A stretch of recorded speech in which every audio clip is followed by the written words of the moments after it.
everyone, Mike with It's Alive, coming to you from behind the wheel of a 1948 MGTC.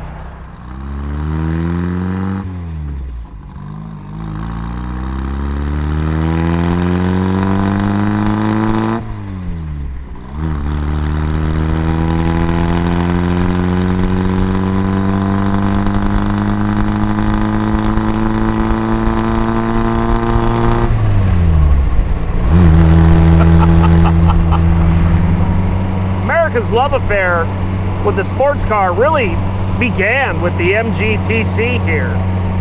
And looking at it through the historical lens, it's easy to see why. After the war, European manufacturing was almost at a complete standstill. And rather than retool and redesign an all-new car, smaller manufacturers like MG here found it way easier to update some of their pre-war designs as a post-war model.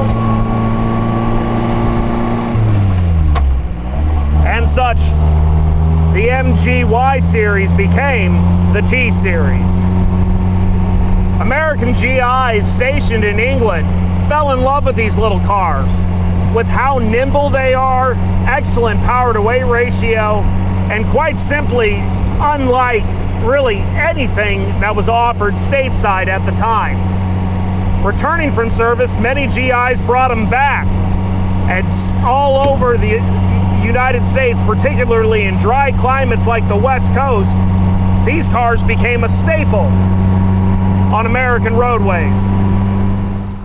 We actually acquired this car back in 2019 out of a long-term owner who had it for close to 15 years, based in southeast Missouri. A car like this on windy country roads, yeah, I see the appeal.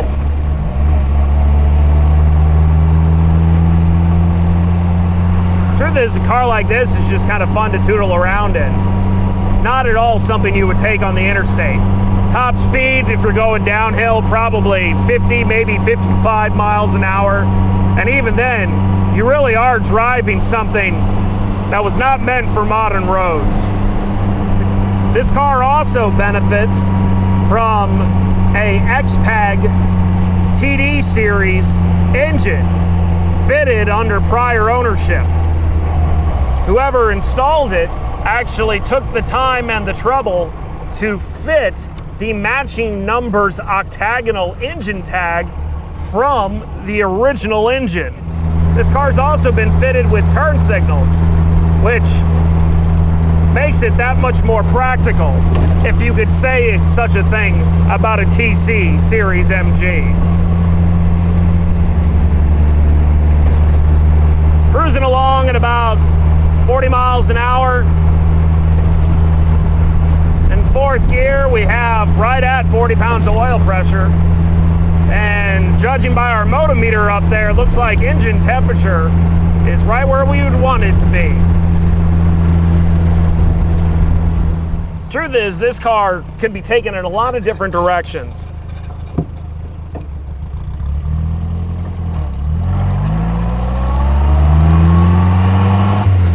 And some would argue it's a great starting point for a project.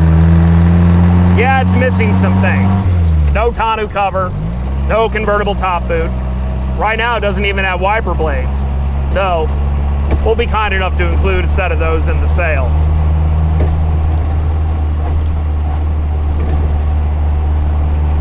At the moment, I don't have a functioning tachometer or a functioning water temperature gauge. But luckily our motor meter at the top of the radiator there, perfectly legible, and engine temps are still in the nominal range. Which is pretty good considering we're currently driving around on a 94-degree day in St. Louis. I will say this car actually shifts very well. Brakes are adequate for four-wheel drums, especially being completely manual. You use your transmission, and you anticipate your stops.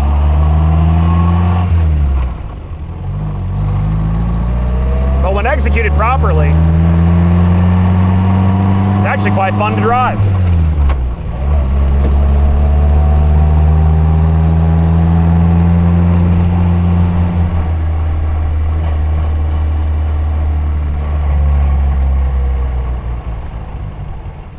Brakes are nice and even.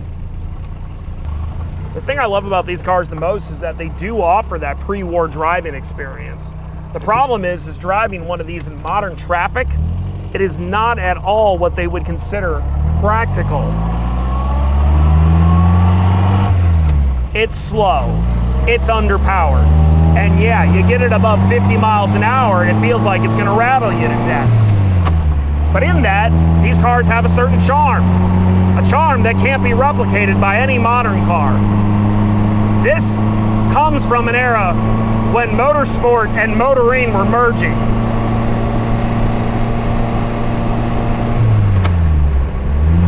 The irony, of course, being MG's motto, safety fast. This car is not safe. This car is not fast. Pretty fun to drive though. To learn more about this MG or any of the other classics in our inventory, visit us at itsaliveauto.com or give us a call, 314-710-6600. In the meantime, I'm Mike Dyer. Best regards, happy motoring.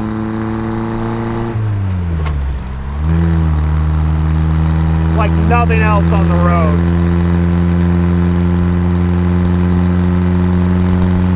It'll get you there.